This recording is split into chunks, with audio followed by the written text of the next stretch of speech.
But first, Dick Smith and his crusade to push the government to cut immigration. The millionaire businessman has put his hand in his own pocket to fund the campaign he says politicians can't afford to ignore. Are we angry? Yes! How angry? Very! Very angry. Something has happened in recent times. I'm sick of the same crap, fed up day after day after day. You may have noticed. Do you feel that you're losing your lifestyle, you're losing your neighbourhood when you see something? Why do we have council staff that cover the place in concrete? Get out there, do Look something. at the concrete truck. And another concrete truck just turned up. Apartments are going up everywhere to cater for more people. Our lives have become busier, more crowds, endless queues, traffic congestion. This development here will double the population in this precinct. The homes surrounding this protest rally this afternoon are typical of many in our big cities. They're being swallowed up by big unit block developments. The Chinese are buying these units because they can't stand Shanghai. Shouldn't we be turning Shanghai into Sydney rather than Sydney into Shanghai? It's all about economic growth. In a big Australia. Well, you go for growth. Australia needs growth. Growth. Growth. Growth. Growth. Growth. We've reached crisis time. We're going to destroy Australia as we know it today. It's just terrible. Dick Smith has sold his plane, flogged his boat, and is spending over $1 million on a Grim Reaper-style advertising campaign to warn us all that economic growth is killing us. We're told that endless economic growth is the solution to all our problems. But what if growth is the problem? And the core of our problems, he says, is endless immigration. If we keep bringing in 200,000 a year, we're going to end up with 30 million people. Consuming and polluting more than our finite planet can withstand. It's a path to either more and more inequality or famine, disaster, war and collapse. Compared to the rest of the world, our annual population growth is going through the roof. We're 8 times more than most European nations and 3 times more than China.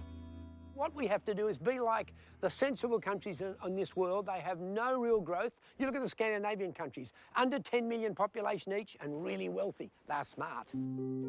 I love your backyard. It is a dear old garden, isn't it? A few years back, Dick and I visited Anne Samuels. I don't want to leave here because I'm so handy to everything. She told us then the developers and government planners were circling her home like sharks. I want to go when I want to go, not be pushed out.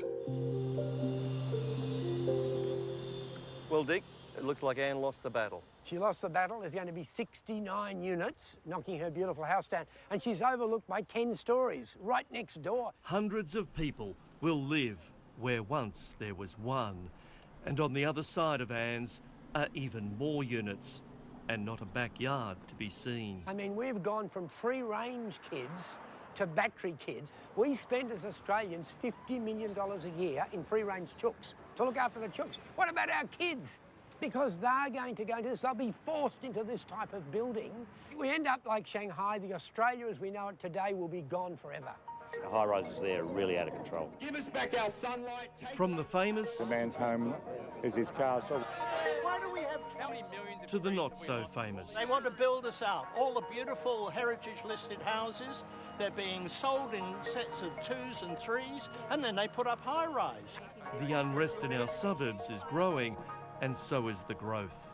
We used to have about 70,000 a year coming in, 70,000 immigrants. That was the long-term average and the time of Paul Keating as Prime Minister. But suddenly, with John Howard, it was put up to 200,000, with no discussion of those who are going to be affected. Every Aussie family has a policy. They don't have 20 kids. They have the number of kids they can give a good life to.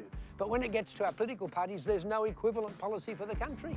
Dick says the owners who build these, furnish them and sell them a car can't get enough of growth. The wealthiest 1% in Australia have the same wealth as 70% of Australians. But Dick, you've benefited from growth. You're one of them, aren't you? I can tell you now, I'd much rather it be spread out. We should go back to the tax rates of the 70s when people like Jerry Harvey and myself, John Singleton, did very well. Then we can spread the wealth again. It's simple supply and demand. More people and not enough homes has seen property prices going through the roof. At 1,010,000 unsold. London is now more affordable than Melbourne, and that's left young people with little chance of breaking into the housing market. In 1981, 62% of 25 to 34-year-olds were paying off a home.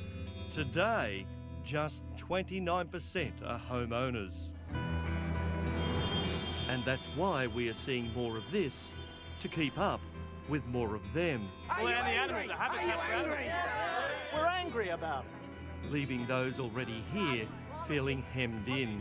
It's time to choose a new path without the insanity of endless growth. Dick is hoping his campaign is money well spent. Good on you, Dick.